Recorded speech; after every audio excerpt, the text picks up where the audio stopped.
السلام علیکم to all of you.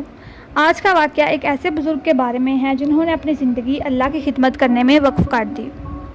صبح صبح کا وقت تھا، بہت سے لوگ کشتی میں سفر کر رہے تھے کہ اچانک سے ایک آدمی کے چلانے کی آوازیں آنے لگیں کہ میں لٹ گیا، میں برباد ہو گیا۔ سبھی لوگ اس کی طرف متوجہ ہو گئے اور اس سے پوچھنے لگے کہ کیا بات ہو گئی، تم اتنا کیوں چلا رہے ہو؟ لیکن پھر بھی وہ آدمی لگاتار چلائے جا رہا تھا کہ میں برباد ہو گیا۔ کشتی کا ایک مسافر اس جگہ جمع ہو کر ایک دوسرے سے پوچھنے لگا کہ کیا بات ہے۔ کسی کو کچھ معلوم ہوتا تو لوگوں کی پریشانی کم ہوتی کہ یہاں پر بات کیا ہوئی ہے۔ کشتی بہت بڑی تھی، اتنے مرد عورتوں میں ایک طرف بڑا عالم فاضل اللہ کا نیک بندہ بھی بیٹھا ہوا تھا۔ شور کی آوازیں انہوں نے بھی سنی۔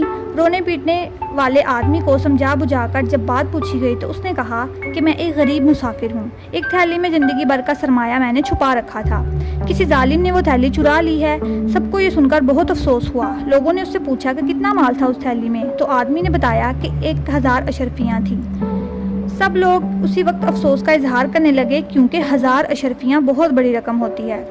کچھ لوگ آپس میں مشورہ اور سوچ بچار کرنے لگے اور کشتی کے مالک کو بلوایا، اسے سارا واقعہ سنایا۔ اس نے کہا کہ اگر تھیلی کشتی میں ہی ہے تو ابھی پتہ چل جائے گا کیونکہ یہاں سے کوئی کہاں جا سکتا ہے۔ اس نے سب مسافروں کی تلاشی کا کام شروع کر دیا۔ جلد ہی یہ خبر ساری کشتی میں پھیل گئی۔ اس کشتی میں مرد، بوڑھے، عورتیں اور بچے بھی تھے۔ سخت نگرانی میں سب مسافروں کی تلاشی لی گئی لیکن کسی کے پاس سے وہ گمشدہ تھیلی نہ ملی۔ اب سب لوگ اس شخص پر لعن طعن کرنے لگ گئے اور طرح طرح کی باتیں سنائیں کہ اگر واقعی میں اس کی اشرفیوں کی تھیلی گم ہوئی ہے تو یہی کسی نہ کسی کے پاس سے نکل آتی، لیکن ایسا کچھ بھی نہیں ہے۔ یقیناً یہ آدمی جھوٹ بول رہا ہے اور جھوٹے پر تو اللہ کی بھی لعنت ہوتی ہے۔ سب اسے برا بلا کہہ کر اپنی اپنی جگہ پر جا بیٹھے۔ جھوٹا آدمی اپنا سر پکڑے ایک جگہ آ کر بیٹھ گیا اور جب تک سفر جاری رہا سب لوگ اسے باتیں سناتے رہے۔ اس تمام واقعہ سے پہلے اصل میں ہوا یہ تھا کہ جب سفر شروع ہوا تو یہ جھوٹا آدمی پھرتا پھراتا کشتی میں گھس آیا اور اس عالم فاضل اللہ کے نیک بندے کے پاس بھی پہنچا تھا، اور ان کے پاس اسے بیٹھنے سے اسے معلوم ہو گیا کہ ان اللہ کے نیک بندوں کے پاس ایک تھیلی ہے جس میں 1000 اشرفیاں ہیں۔ اب اس فریبی کو ہر لمحہ یہ فکر کھانے لگی کہ کس طرح سے 1000 اشرفیوں کی تھیلی لے اڑے۔ جب کوئی اور تدبیر نہ سوجی تو اس نے یہ کھیل کھیلا کہ سب شریف لوگ پریشان ہو گئے۔ تمام مسافروں کو تلاشی بھی دینا پڑی۔ تلاشی ان عالم کی بھی ہوئی لیکن کسی کے پاس سے وہ تھیلی نہ نکلی۔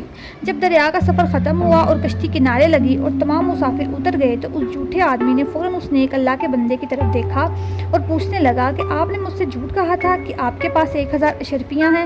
انہوں نے کہا نہیں، میں جھوٹ نہیں بول رہا تھا، میرے پاس واقعی میں 1000 اشرفیاں تھیں۔ اس نے حیرانگی سے پوچھا تو پھر وہ کہاں گئیں؟ انہوں نے جواب دیا جب تم نے اپنی تھیلی گم ہو جانے کا ڈھونگ رچایا تو میں سمجھ گیا کہ تو نے میری تھیلی ہتھیانے کے لیے یہ سب کھیل کھیلا ہے۔ اگر تلاشی کے بعد تھیلی میرے پاس سے نکلتی تو سب کو یقین ہو جاتا کہ میں چور ہوں، اس لیے میں نے چھپکے سے وہ تھیلی دریا میں ڈال دی۔ جھوٹے آدمی نے بڑی حیرت سے پوچھا آپ نے 1000 اشرفیاں ہی پانی میں ڈال دی؟ انہوں نے جواب دیا ہاں۔ اس نے کہا تب تو آپ کا بہت بڑا نقصان ہوا ہوگا۔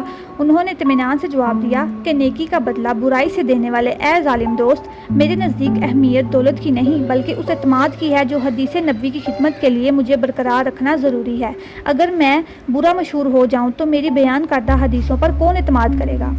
اور آپ کو پتہ ہے اس سارے واقعے میں اللہ کے نیک بزرگ کون تھے؟ یہ امام بخاری رحمۃ اللہ علیہ تھے جن کی بخاری شریف دنیا بھر میں مستند مانی جاتی ہے۔ اسی بات کے اختتام پر میں اجازت چاہوں گی، تب تک کے لیے اللہ حافظ۔